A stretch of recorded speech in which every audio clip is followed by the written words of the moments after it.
This is really hard. Going uphill, foot's starting to feel it. Heart rate's going up. You gotta stay focused.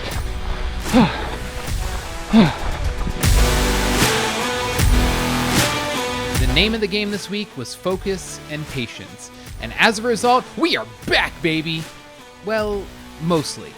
I ran 5 days during the week, but mostly eased back into each of the different sessions so I didn't push too hard, too fast. And after a week back into more regular training, I made the decision. I'm withdrawing from the Marine Corps Marathon. Yes, the race on which this whole series was predicated. The good news is that I was able to successfully transfer my Richmond Half Marathon registration to the full marathon. So I've got all eyes on November 16th now. Let's kick things off with the good. 1. I got my mileage back up to 33 miles for the week. When I first felt the injury, I wasn't sure I'd even be running 3 weeks later. And yet, here I am getting a good week of training in. Definitely a win. 2. The weather has finally turned for the better. After what seemed like an eternity getting outside and immediately sweating out nearly every ounce of water in my body, the fall weather is finally here. I can't really describe how much of a difference this makes in my running. I'm able to keep my heart rate low for my easy runs, and I'm not sweating nearly as much as I usually do. It's even gotten cold some mornings, but I'll take cold over hot for running any day of the week, so I won't complain if it's a little chillier. 3. I'm getting closer to dialing in my race nutrition. I realized a little while ago that in order for me and my 195-pound self to run a full marathon, I'm going to need to fuel well during the race. From what I've gathered so far, this is going to mean more carbs than I initially estimated. For a sub 2-hour half marathon, for example, I usually take 3 gels. I thought 6 might be enough for the marathon, but I think 7 is going to be the magic number. Now it's just a matter of continuing to practice getting these amorphous substances down for 4 straight hours. Easier said than done. Now, the bad. 1. The foot isn't really better. It's not worse off, and there are days when it doesn't bother me much. But after my 14-mile run this week, it was definitely aggravated to the point of real discomfort. I'm not worried about hurting it more, but it does make me nervous for anything over 13 miles because it's just not comfortable. At this point, I'm gritting through whatever pain because unless this takes an unexpected turn, I'm not letting this particular injury keep me off the start line. 2. I'm tired of training. I'm tired of getting up early to run. I'm tired. I have muscles that hurt that I didn't even know existed. I've said it before, but I'll say it again. I'm trying to make this channel and this series a realistic portrait of an average guy trying to run a marathon. Between work, family responsibilities, trying to maintain a weekly series on YouTube, and the actual running to get ready for the marathon, I'm exhausted.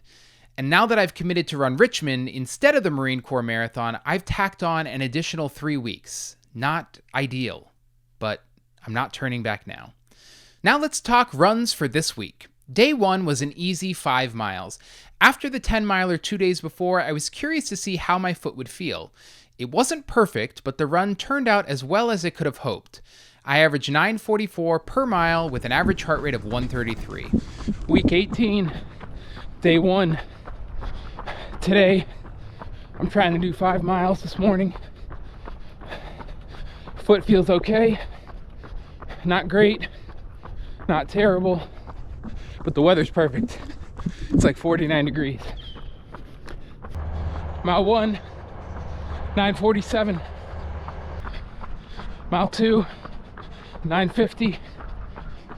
Mile 3, 9:47. Mile 4, 9:38. Mile 5, 9:37. All right, assessment. Foot feels okay. Not perfect, not great even, but okay. The real test is gonna be when I try to run tomorrow, back to back, see how it goes. All right, on to the next one. Day 2 was back at the track for a speed workout. Easing back into the running routine, I opted for 3 sets of 800 meters at a fast pace, followed by 800 meters easy. I kept all of the 800 meter fast reps under 750 per mile and all of the 800 meter easy reps at about 925 per mile. I took the carbon-plated shoes for the track portion of the workout, and man, if those don't make you feel like you're flying. I was objectively not flying, but I felt like it in the moment. Week 18, day 2, back at the track today. Gonna do some sort of interval session. Not exactly sure how many miles. Just gonna see how the foot's doing. But we're out here.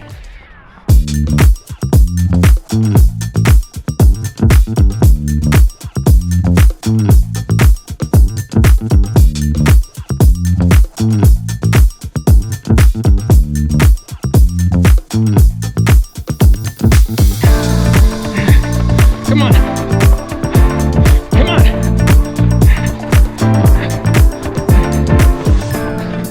Okay, that's it for today.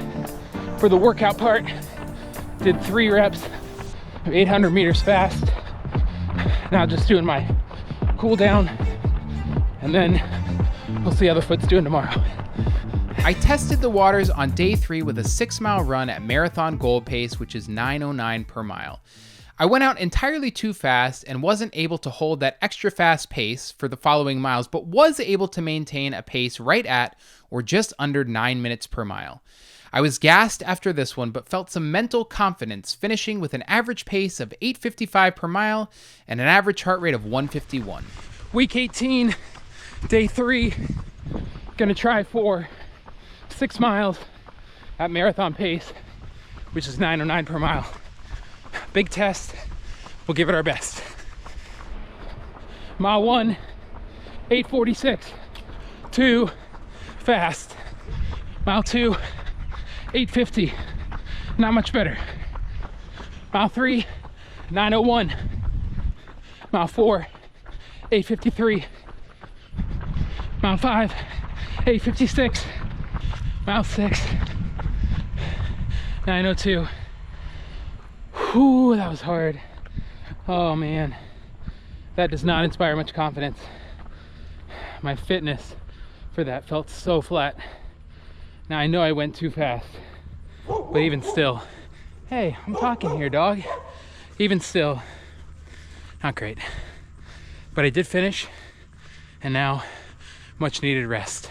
Day 4 was an easy 3 miles. This Saturday 3-mile run has been a staple of this training process, but next week will likely be the final time I do it in this training block. Why, you ask?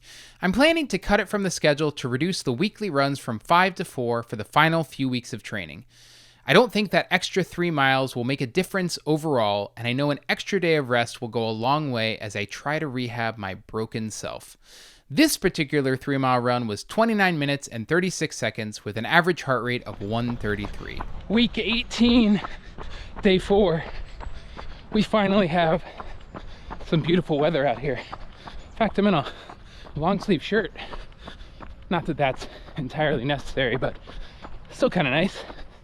Just doing 3 miles today before the big run tomorrow. Mile 1. Mile 2. It's mile 3, and we're finished. Kept it easy today. Tried to keep the heart rate low. I'm gonna try to do 13 to 15 tomorrow.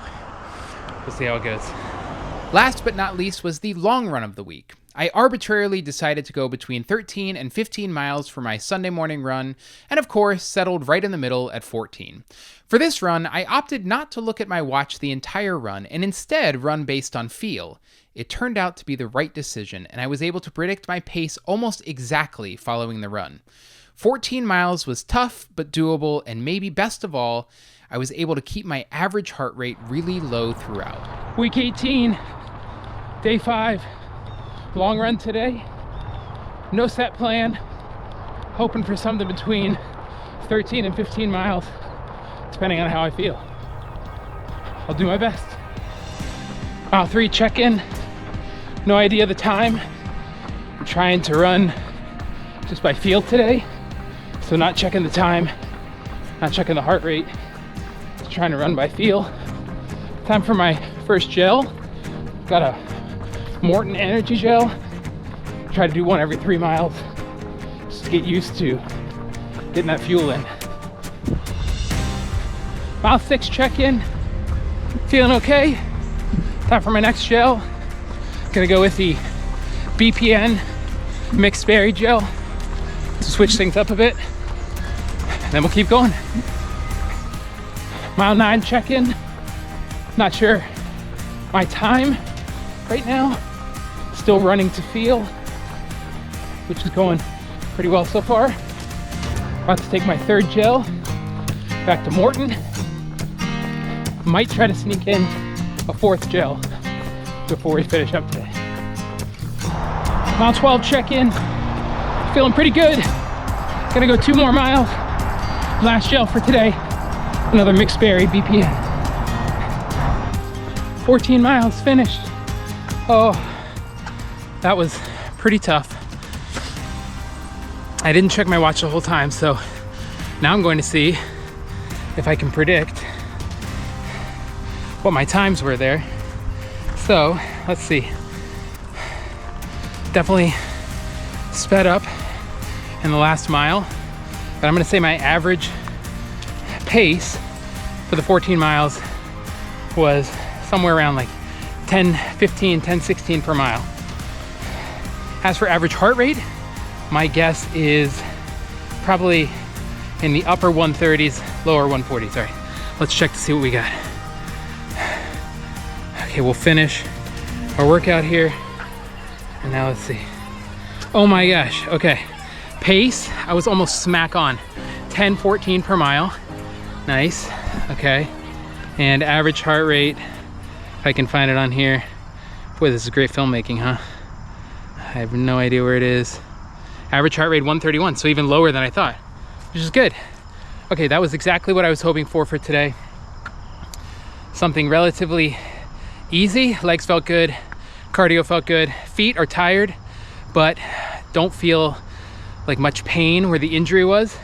So we'll see how it is tomorrow and on to the next week. So that wraps up week 18. I'm back into a decent rhythm and ready to get back on track with the training plan in week 19. My idea is to reverse course and pick up where I left off with what would have been the 16th week of training had I not sustained the foot injury. That means a 21-mile long run to close out next week. Am I ready? Heck no. But all I can do is show up and be grateful to run and grateful for that day. 5 weeks to go. This is Foot Up to Finisher, and this is episode 18. Thanks for watching. See you soon.